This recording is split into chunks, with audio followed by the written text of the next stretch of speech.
computer there. Hello and welcome to the final captaincy video and podcast of the 2019-20 season from Fantasy Football Scouts. Today I'm joined by David to discuss the best captaincy options as this trickiest of seasons draws to a close. My name is Joe. David, welcome. How are you? Yeah, very good, thanks. It's really weird to hear you say this is the last one because I kind of feel like the last one was ages ago. You know, we've been Yeah. gone for a while doing these videos, and then we come back and then we're gone again. Because obviously the compressed schedule has just made it far too difficult for us to fit any of these in. I've missed them, to be honest. I mean, these videos they help me as much as I hope they Yeah. help other people. So yeah, one last hurrah, and then we're done for the year. But I suppose as weird as it gets, we could be back. We could be back doing these again inside a month, to be honest, at the Yes. start of the next season. So consider this not maybe the last one for a while, but perhaps the first of many, despite it being game week 38. So I'm sorry to mess with your heads, people. It's just a very weird, strange time. Yeah, well, I mean, the game weeks are coming thick and fast at the moment, and we're finally there at the end. But it's just been really tricky to fit in the captaincy videos with the Scoutcast and all the other videos we've got going on. But hopefully some of those other videos have helped people with the captaincy. But we're here for a dedicated captaincy video and podcast. Loads of options this week. We're talking just off air before. Loads of options. Favourable fixtures for lots of top teams. Lots of whipping boys as well. Captaincy could be about consolidating a lead for some, or it could be making a late chase for rank or mini league glory. So ownership and what your rivals have will be front of mind really for the captaincy in game week 38, perhaps more than other game weeks. For those chasing, I think Kane and to slightly lesser extent perhaps Aubameyang look great options when they face Palace and Watford respectively. So let's start with Kane away to Palace. What do you think of Harry Kane for the captaincy this week? Yeah, I mean, certainly if you're chasing, he's got to be more in your mind than if you're not. Just simply because Kane's ownership is still, well, I mean, it's not really at the same level as some of the other sort of key players. He's only in 11.7% of team. You've got to assume that a chunk of that is going to be inactive players because he's usually a bigger name when there's more people playing because he is a big name. So then in terms of his sort of like effective ownership at the levels that the most of the plugged in managers are right now, it's going to be pretty low. And yeah, I really like what he offers for this game week because Palace, it's hard to say if they're on the beach because I don't really think a Hodgson team ever is, but they are short of options at the back. They've got a lot of injuries and they've been giving up chances left, right, and centre because they're a team that has every right to be on the beach. I don't want to go as far as to say that that's where they are. But, you could forgive them for being there. And this sort of stage of the season is when Kane seems to always really hit top gear. And, we saw it last week with the 2 goals against Leicester. They had some defensive gaps with the players they've got out, injuries and then Soyuncu suspended and he capitalised on that. So can he do that against Palace? Yes, I think he can. When you look at what Palace have conceded in the last 4 matches, they've conceded 13 big chances. Only Brighton have conceded more. And their XGC for that period is 7.35, which is the 4th worst in the league. So if we are talking about who's a whipping boy, then they don't look like the absolute worst team in the league, but they're close. So if you've got a team with that defence up against Harry Kane, who scored 2 goals last week, he's had 5 big chances in the last 4 matches as well, which is within the top 4 or 5 in the league as well. And his accuracy's got pretty good as well. 8 shots on target, 66% shot accuracy. A player like that, kind of a little bit with a point to prove, I think, because he's not had a great year. Already built up a head of steam against a defence that's not keeping clean sheets and has kind of no need to on a game week when there's usually more goals. And he's not really owned by that many people. He looks like the ultimate sword captain for me for the last game week. I'm considering taking a hit to bring him in to do just that. I've not settled on it yet, but it certainly seems like a really, really viable strategy for anyone who just needs to claw their way up against someone who... Because the thing is, with the way Kane is right now, I have to take a hit to get him in. So you've got to assume that the people leading their mini leagues are probably in the same boat if they're on template. And if they're top of their mini league, they probably are on template. So it is going to be hard for the people that you're trying to overtake to get Kane. Yeah. So that arguably is to your advantage if you're trying to chase. Yeah, I mean, this other thing is lots of people follow fantasy football, fantasy Premier League on social media, fantasy football scout forums, the impression that can be given, because there's a lot of people free hitting this time around, is that everyone's going to be free hitting. But that's not the case. If you're looking at the wider ownership, most people have actually spent all their chips already. So the bulk of people you're up against, even in the top 10k, will have already used their chips. So yeah, it's about a third, I think. Yeah. I think last time I checked, it's somewhere between 30 and 40% people in the top 10k have the free hit left. Yeah. But arguably, I think you've obviously mentioned that it can be easy to have your blinkers on and assume everyone's got Kane. Arguably, that almost comes into the argument a little bit more. Yeah. I know that whenever we've talked over the years, even before I was on the Scoutcast, about what you do with a free hit chip or what you do in a week where lots of other people are playing a free hit and you're not playing a free hit, do you want to target the people the free hitters are going to target? And they are going to get Kane. So there's just so many reasons to get him in if you are in a vulnerable position, if you think in your league, or if you want to match some free hitters. Even though there's, as you said, there's not loads and loads of them, they are going to have him. They're just... So, yeah, that's got to be on your mind. I have seen a few free hit chips on social media, a few pictures, those teams, and they don't have Kane at the moment, which pleases me as someone who hasn't had the best of seasons, and I quite fancy getting in and captaining Harry Kane. I'm in a lucky position because I've got Vardy and I've got 2 free transfers, so I can make that move to Harry Kane quite easily there, and if I wanted any more players, any more potential captains, I could take a hit. But so for me, for someone like in my position, we're talking around, so far I've just been moving around the 50 to 100k mark, and I'm more than 100k mark at the moment. I think I need someone like Harry Kane at the moment, and he is on form. We've got some figures up on the screen, and you've already mentioned them as well. Big chances, he's had 5. As we can see, there are other options, and we'll talk about these other players in a moment. But chances created is 6, so he's got assist potential as well. Scored 4 goals in the last 4, and minutes per goal attempts in the box every 44 minutes there, so not too bad. Shots inside the box 8, shots on target 8. I mean, that's Harry Kane. That's what you want from a Harry Kane style expensive premium striker. You want him to shoot in the box and on target, and he's doing exactly that. The worrying thing with Harry Kane, if you see maybe 5 shots inside the box last 4 and maybe 1 on target, that's a poor Harry Kane. But or someone else in the Spurs squad bettering him in any of those departments, which would suggest that he's dropping deep for them. Yeah. But as you said, that's not happening either. So yeah, there is a slight overachieving at the moment, but then he is a streaky player at the moment. He thrives on confidence, so just ride with it. He should have been scoring about 3 goals, 4. It's really small. These are small figures here, really. So let's I think Harry Kane looks good. One of the reasons is this, and we've had this picture up as well about Palace. So you mentioned about Palace's big chances conceded 13. As you can see here, amongst Brighton, Norwich, Palace, Watford, Newcastle, these are the teams that your attackers should be targeting. So if you're free hitting, go for them. If you're captain someone against one of these guys. Now, I'm not suggesting a Burnley captain at the moment against Brighton, but I do think that someone playing Norwich, Palace, Watford and Newcastle are very, very good options. What I particularly like about Palace is their defence is in utter disarray at the moment. But that's not the fault of... even as a Brighton fan, I don't blame Palace as much. I actually think it is injuries. It's a threadbare squad that's even threader and barer. So Hodgson last night, a quote from him, "I don't know what more we can do," said Hodgson. "I can't magic players out of thin air. We have the squad we have." Wow. We are not going to recover any of the injured players.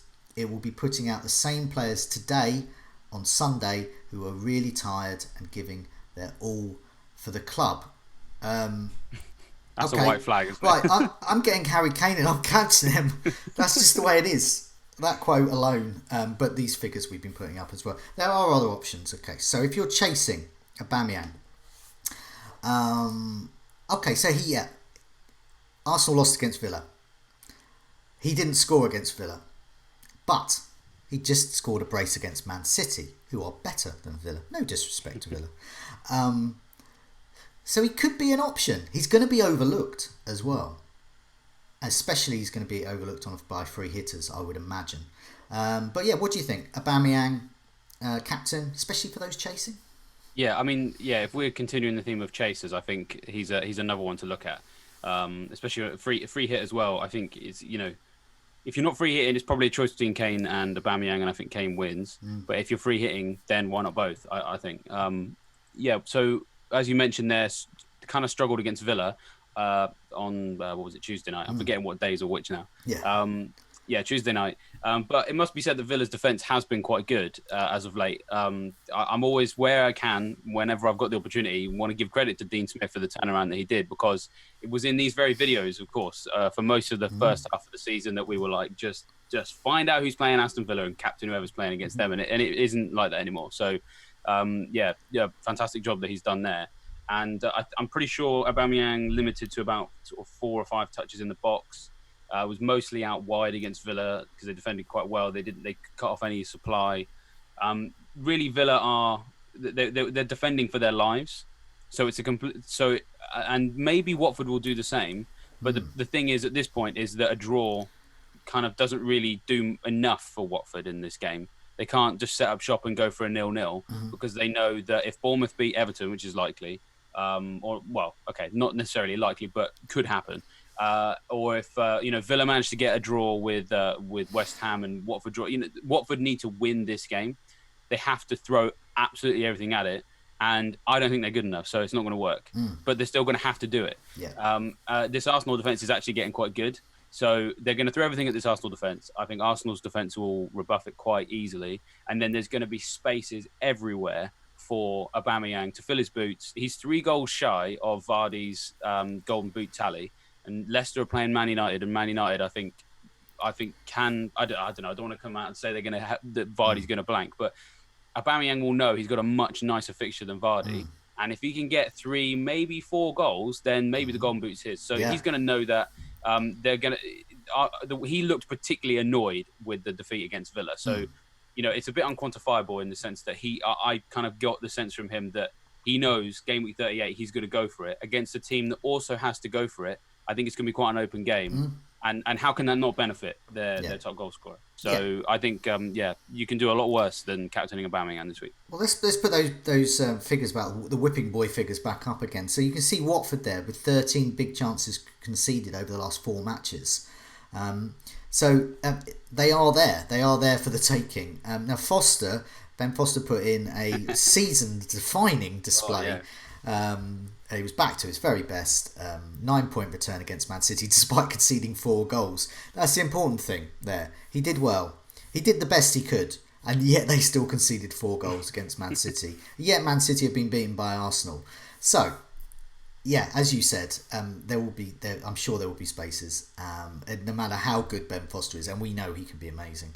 Aubameyang could fill his boots there. Last night, which we're recording on Wednesday, before the game week 38 deadline, and so Tuesday night Villa played Arsenal, and during that game the top for shots there was in fact McGinn at Villa, but second was Aubameyang with 2, both of them in the box but neither on target. So you can tell he was frustrated there. Restricted. Those stats tell me that he was restricted, but those stats tell me that when he got the opportunity he did try and shoot in the box, but the Villa defence, as you said, have got much more improved. Watford aren't like that, and I think that those 2 attempts that he would have got against Villa, chances are he might have got them away against Watford. So I think at the moment, for me, Kane as a chaser is probably the best bet, because he's nailed on to start as well. So Aubameyang has the FA Cup final. Let's see, that's got to be their priority. So I can't believe Aubameyang is going to be rested, but I just think. No way. But I just think that Kane might be the slightly safer, riskier captaincy pick. Aubameyang, if you're a real risk taker and you want to just put it all out there, this is a guy that not many of your rivals are going to get or captain. Go for it. There are other options though. Oh God, I'd say Man City. Too many. Right, okay, this one's annoying. It's Man City. Take your pick. You've got all sorts of things going on here. Who's going to play? How many minutes are they going to play? You've got David Silva's last Premier League game, potentially. you've got KDB. Is he on penalties? Back on penalties again? Is Sterling on penalties? Is Sterling actually going to make a late bid for the Golden Boot? And then they've got to prepare for a match against Real Madrid. You just got so... I mean, narrative-wise, we're both journalists. Narrative-wise, this is going to make our heads explode. We could do a whole video. We could do a whole video on just the Man City options this week. But let's not neglect Man City. They're playing... Let's get the Whipping Boys picture up again. There they are, Norwich. 13 big chances conceded, last 4. There for the taking. Man City pummeled Watford last night, 4-0. So... yeah, what do you reckon? A Man City option for the armband? And if so, which one? Yeah, I think... yeah, it's hard to look past them. I mean, so I think we've been looking at these Whipping Boys numbers, and I think just the one thing that sort of we sometimes need to make sure we kind of just chuck in there is who have these teams faced to record such bad numbers? And some of the teams in there have faced some decent teams. Not all of them. For most of them, they faced maybe 2. But with Norwich, they've faced... in the last 4 matches, Burnley, Chelsea, West Ham and Watford.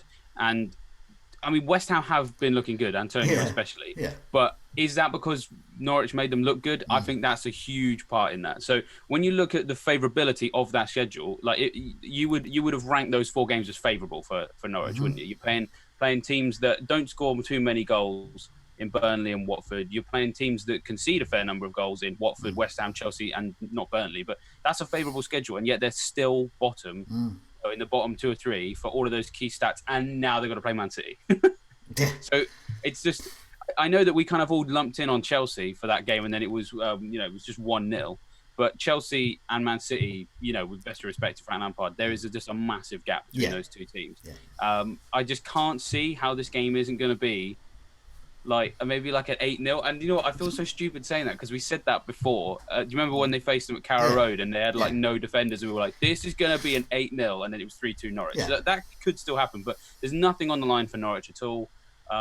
This is their last Premier League game of the season, so I guess I don't know what their tactic's going to be. What can your tactic be for this game? When you mentioned all of those things, that Sterling wants a golden boot, he's probably not going to get it, but he doesn't care. He's going to try.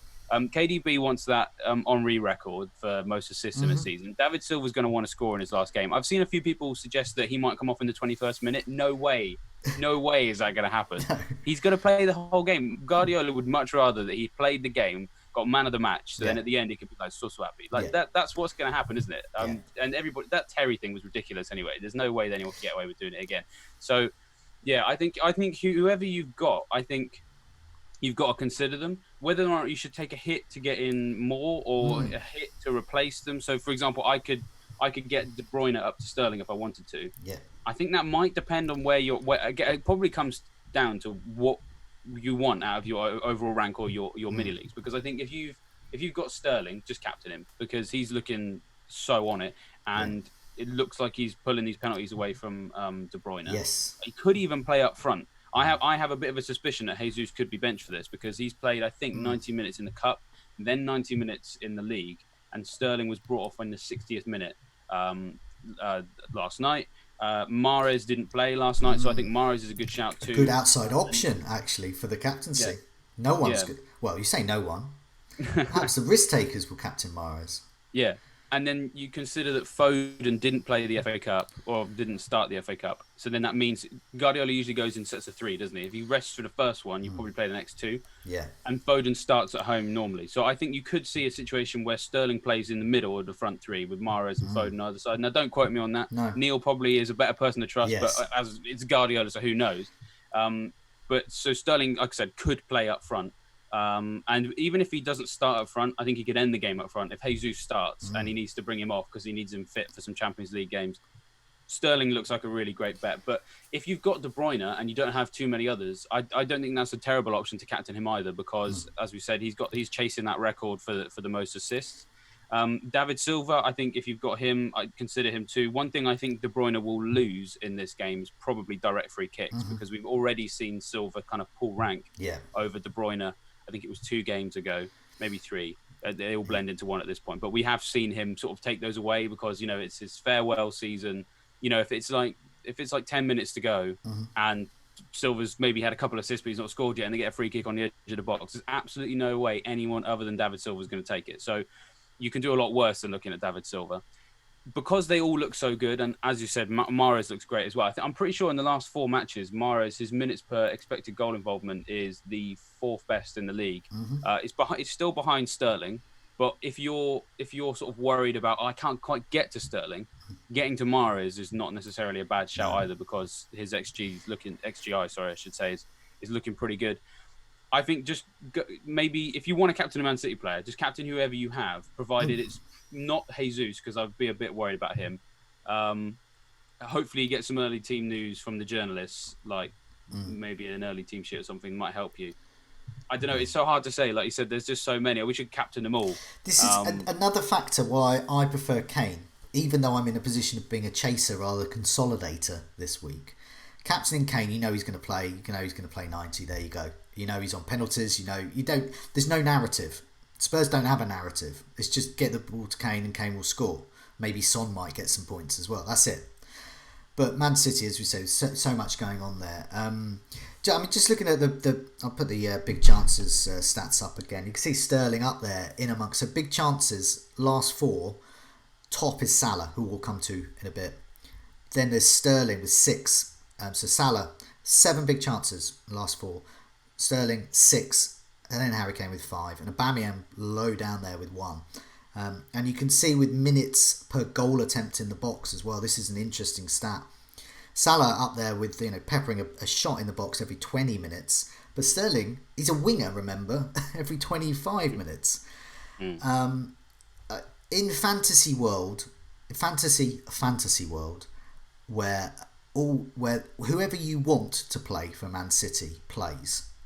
In that context, in terms of the best asset to have is Sterling and captain him. He's against Norwich. And I think a lot of those free hitting will, and those with Sterling anyway, I think will do that. If you're consolidating, that is probably the sensible play, I think, because he looks up for it. KDB, as you said, will be... KDB is just... It's like he's just... People are picking his pocket everywhere. Hey, your creativity? Well, we're just going to give some to David Silva. Hey, those penalties? We're going to give them to Raheem Sterling. So we can see behind the scenes, Pep is clearly going for these records and things. So that could mean that there is an attempt to give the ball to KDB to assist the goal in a deliberate attempt. Because I don't think Pep would have allowed KDB to relinquish penalties that easily to another player. Even if it is Sterling. So clearly the records are on his mind there. So Raheem Sterling. Also, minutes per chance created is interesting. Assist potential there. So it's one every about 1 every 75 minutes or so. So there's a little bit there, tiny bit of assist potential, but that pales in significance with KDB. And the reason I've mentioned that, so Sterling, minutes per chance created, 76 minutes. Chance every 76 minutes. De Bruyne, 14. Every 14 minutes he's creating a chance. So the assist potential was clear there. I captained KDB this week. Delighted with his 1 assist, kind of. Customary 1 assist. And I don't mean that jokingly. When I was staring at a blank captain, to get that assist, to get that extra 6 points is actually quite, when you're nearer towards the end of the match, there's actually quite a relief. But yeah, obviously I wish I had Sterling for that and captained him. It's tough. Go with whoever. Yeah, it's hard. I was just going to say, one thing I want to add about Sterling is I'm really impressed with how he's improved his kind of goal scoring, like his finishing. And that's not to say he was ever particularly bad, but this season he was having a real issue with accuracy, and that seems to have just completely gone away. So if there's just anyone out there who's sort of a bit like, oh well, like could he end up having a game where he just kind of, he gets loads of chances, doesn't deliver. Last 4 matches, 76% shot accuracy, 46.2% goal conversion. Yeah. It's absolutely far cry from what it was before. It's absolutely mad. And so normally I'd not own Sterling for much of the season because he doesn't usually he hadn't troubled the top 5 or 6 spots for things like shots in the box, big chances, and shots on target. But that's all changed now. He's having the opportunity to play up front. And just on the assist potential, you're right. I think from open play, or rather in the sense that he is directly trying to square it to an opponent. Other people are going to do better than him, but we saw in the Watford game that he's shooting so often and so accurately that he can get assists, fantasy assists from someone scoring his rebound. Yeah. We're talking about the way that KDB has accidentally been shunted backwards. KDB would have got the assist for that Sterling goal had it not been blocked, Yeah. and then scored by Foden. So Sterling has that. When you shoot as often as he does, your ironically your assist potential kind of goes up. Yeah. Just on the basis that someone can be around That's to a mop good it up. point. And it's Man City against Norwich. There will be someone to mop it up. Who knows who it will be? It could be Mahrez, could be Foden, could be Jesus. Yeah. But at the moment, it's all going to be coming from Sterling's shots. So definitely worth considering that. So I think well, we'll move on to Manchester United now, but with Man City, really, it's whoever you've got. We think they're going to do well, but we kind of think Sterling is the best at the moment. If we think he's going to play, especially if he's up front. But I think Mahrez and KDB and David Silva are all good options. If I saw someone captaining them, I don't think Jesus quite cuts it in terms of all the others we've mentioned, and in terms of the fact that he might potentially be rested. We don't know. Let's move on. Manchester United, a bit simpler.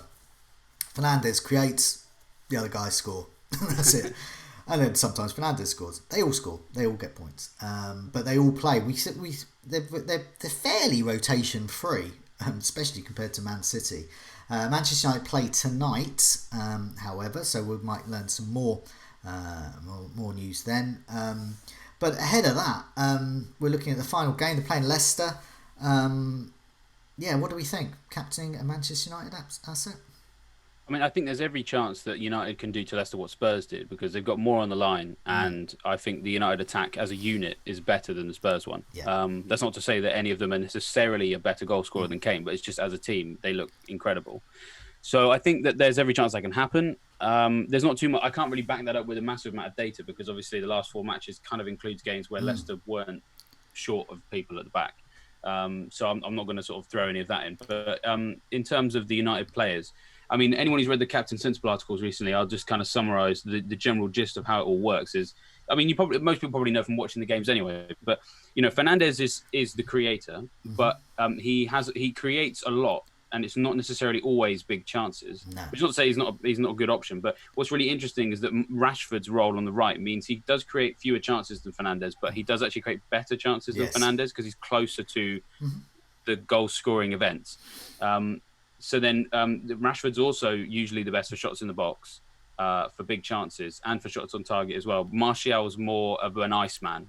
He shoots less often, but when he does shoot, it's usually a goal. I can't wait until, hopefully, fingers crossed, Rashford is a midfielder next year, because he's got goals, he's got assists, but at the moment he's just a forward, so that's going to win him fewer points. So out of those players, I think that arguably Rashford is the one who's most likely to get more involvements if he can just nail his accuracy a little bit better. But then when you look at the fact that Fernandes can kind of pop up with goals from outside the box, free kicks, penalties, and assists as well, he is probably the best of the three. But I always find it difficult to sort of predict it. He's starting to. I mean, a lot of people will just be like, "What are you talking about?" He's a really obvious option. But I tend to like to look at a lot of underlying data, and usually he's not in the box that often, and he doesn't have too many big chances. So he almost reminds me a little bit of Yaya Toure, in that you rather than assess him on his underlying stats, just assess him on his points returns. And when you look at Fernandes' points returns, I mean, we're obviously recording this before they play West Ham. Yeah. He's broken the 100 points barrier in 12 games. That's just crazy. So he's averaged, I think, something like 9 points a game or 8 points a game. Yeah. Away from home, he seems to be the Don as well. Like, he's got so many double-figure hauls away from home, whereas Martial and Rashford are normally, they do really well at home, and then they just kind of drips and drabs away from home. And because Fernandes hit the post against Palace, didn't he? If that gone in, that's just yet another double-figure haul on the road for Fernandes. So I think I'm going to find it difficult, I think, to captain one of them this week, because I think we've already talked about Man City. I think Man City options are the safe bet for people holding, and I think we'll come on to Liverpool in a minute. I think Salah possibly falls in that category as well. Kane and Aubameyang are the chasers. The only thing that puts me off about this game is most of those games we talked about, one team has something to play for and the other one doesn't, or the goal scorer has something to play for in the Golden Boot and the defence doesn't. In this game, United have something to play for, good. Leicester have something to play for, not good. So I still think United will win, but Leicester aren't going to be kind of just doing nothing. They're not going to be doing a Palace. They're not going to be doing, what normal teams do on the last day of the season. They are going to be fighting for absolutely everything. Even if they come off second best, they're still going to be fighting for it. And so then that is a huge caveat in comparison to Norwich, who are down and can't defend, Crystal Palace, who are safe and can't defend, Watford, who are down and can't defend. You know, all of those other teams. That for me, so I mean, if I'm looking at ways to get Kane, I'm not saying that Rashford is a bad option, but if I was desperately wanted Kane, I'd possibly even consider Rashford as a step up to him. Lots of options. I mean, I don't know exactly what I'm going to do, but I do just think that with all United's like exciting attacking ability, they have one of the hardest fixtures of the game week. Yeah. So it just, they're not bad options, but for the captaincy, it does just knock them down a little bit for me. Yeah, I mean, the Leicester defence is different. Whereas Morgan's there, back again, and they haven't got their regular fullbacks. So there is chances there. But as you said, all of the other narratives that we've spoken about, whether you're chasing, consolidating, do look better for the captaincy on paper. But nevertheless, had a look at the last two matches with Manchester United, and they back up what you've been saying there. Rashford there with 3 big chances compared to Fernandez's 1 and Martial's 2. Chances created 1, but big chances 3. So big chances 3, chances created 1. So it's what you were saying about the quality of those chances being created there. 6 goal attempts, not bad. 5 inside the box, 4 on target. This is really good Rashford. If I'd have seen these stats 4 weeks ago, I wouldn't have got Greenwood in. I'd have got Rashford in.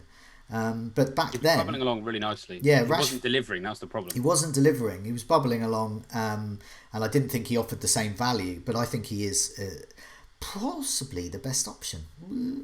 So Martial, I can see that definitely. Yeah, definitely. Fernandez, 11 corners, and still 6 goal attempts, but no goals. This is the last 2 matches, 2 league matches. That is 2 shots inside the box and just 1 on target. There's some midfielders shooting stats there.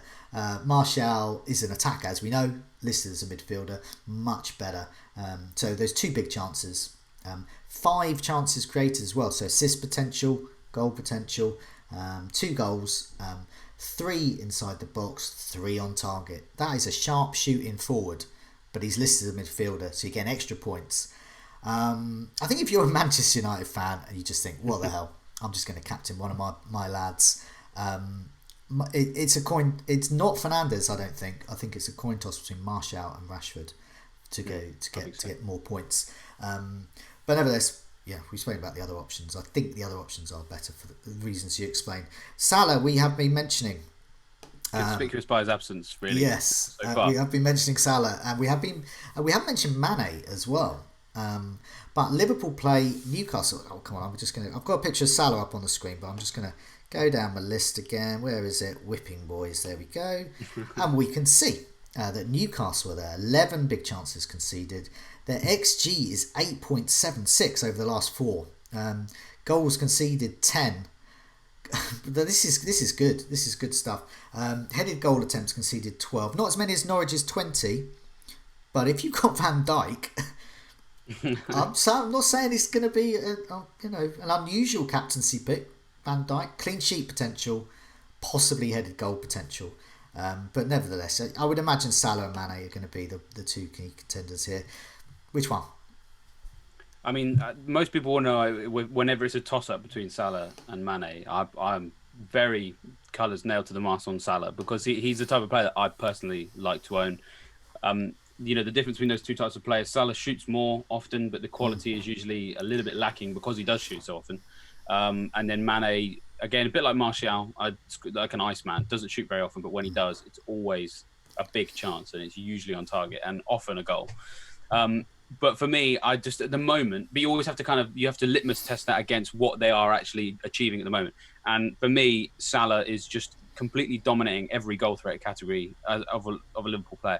The fact that he's blanked in the last 2 games is crazy because he's played like a guy who should have got double-figure hauls in both of his 2 most recent games. And if you're watching this after the Chelsea game, I'm referring to the 2 games before that. Now, obviously, I might look a complete mug if he has if you're watching this after he's completely done nothing against Chelsea.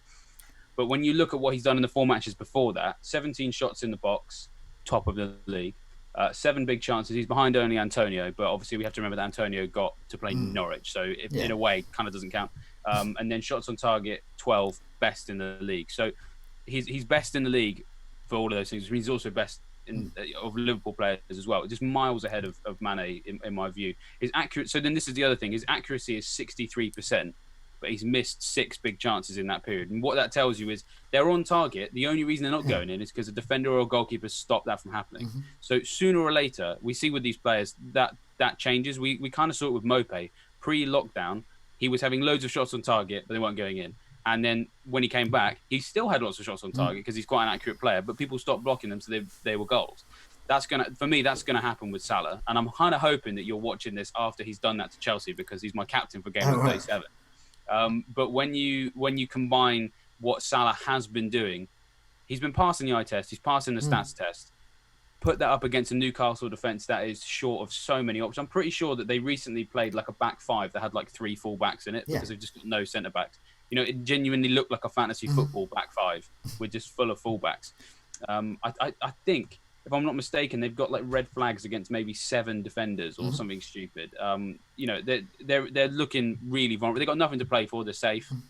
It is at St James Park, which maybe, you know, if it was at Anfield, I think it'd be a shoe-in. And if there was that new St James's Park crowd to G them up, but they're not. Perhaps. Just going to be Mike Ashley and a couple of Sports Direct workers.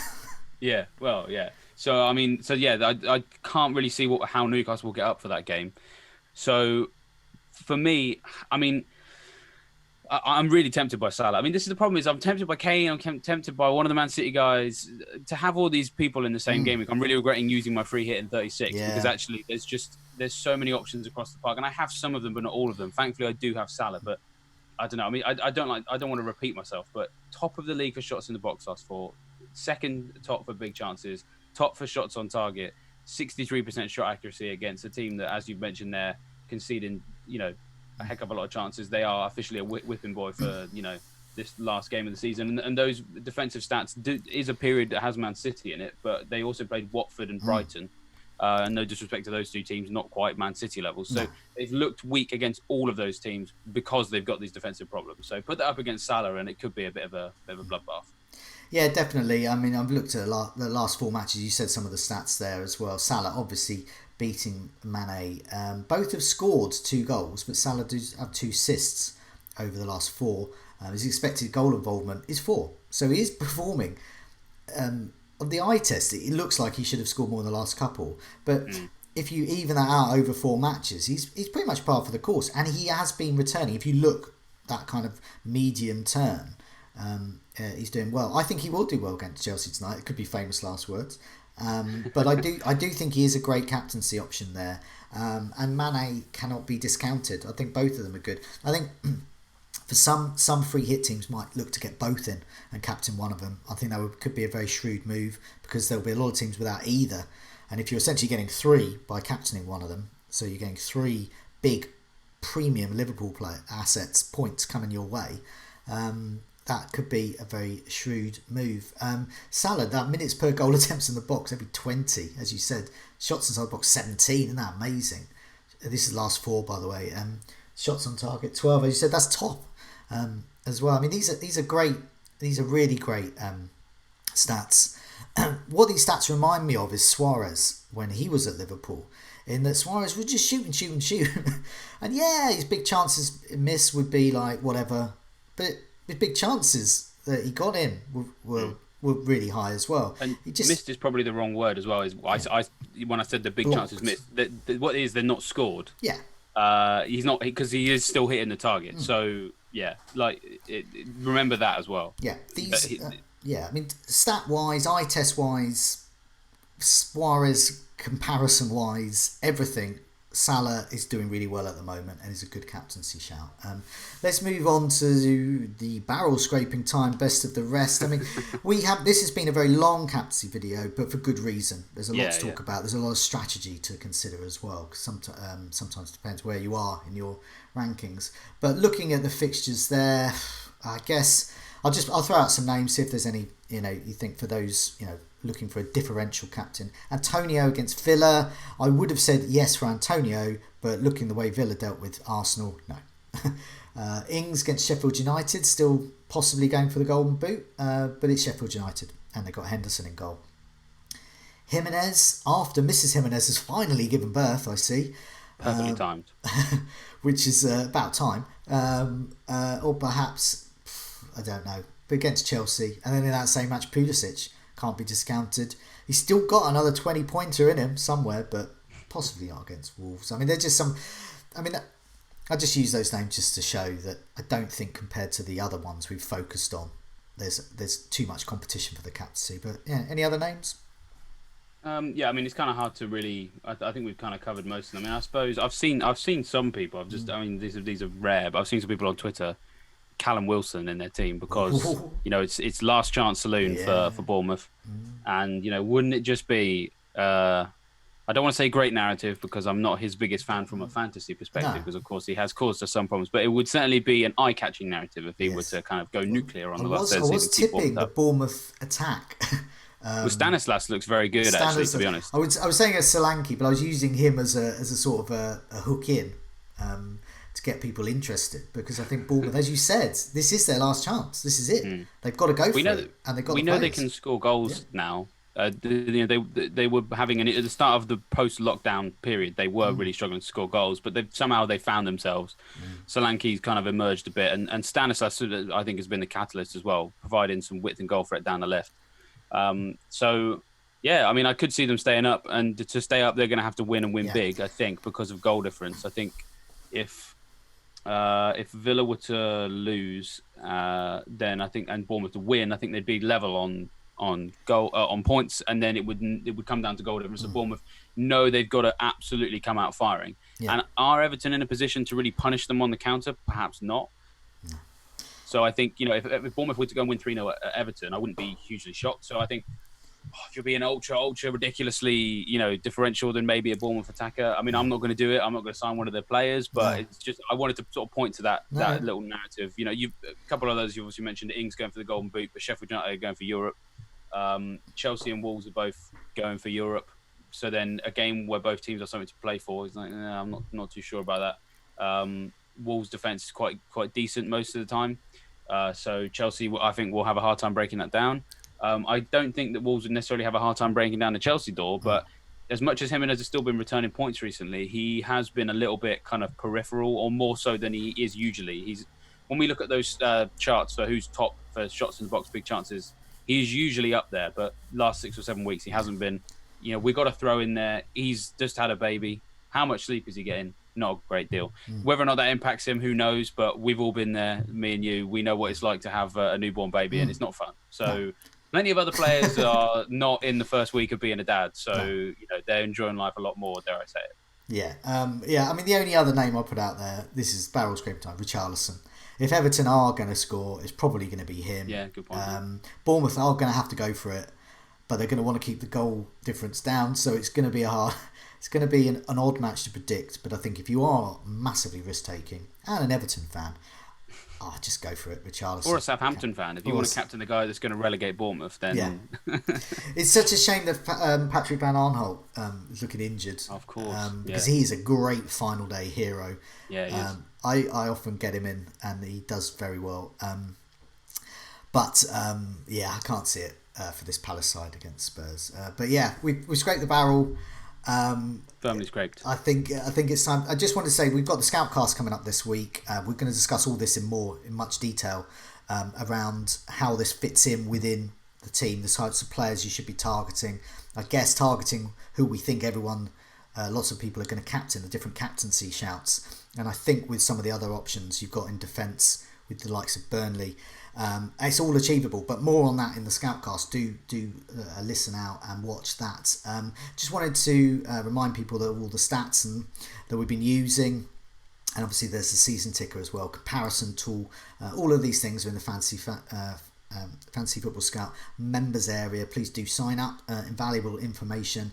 Also, if you please press like if you've enjoyed this episode, and remember to subscribe to keep up to date with our latest videos and podcasts. But for now, David, for the final time this season, thanks so much for joining me, and good luck with your captaincy decision. Yeah, thanks very much, Joe, and the same to you.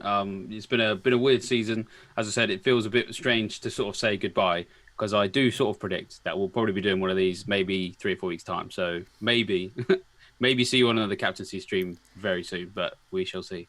Until the next time, goodbye.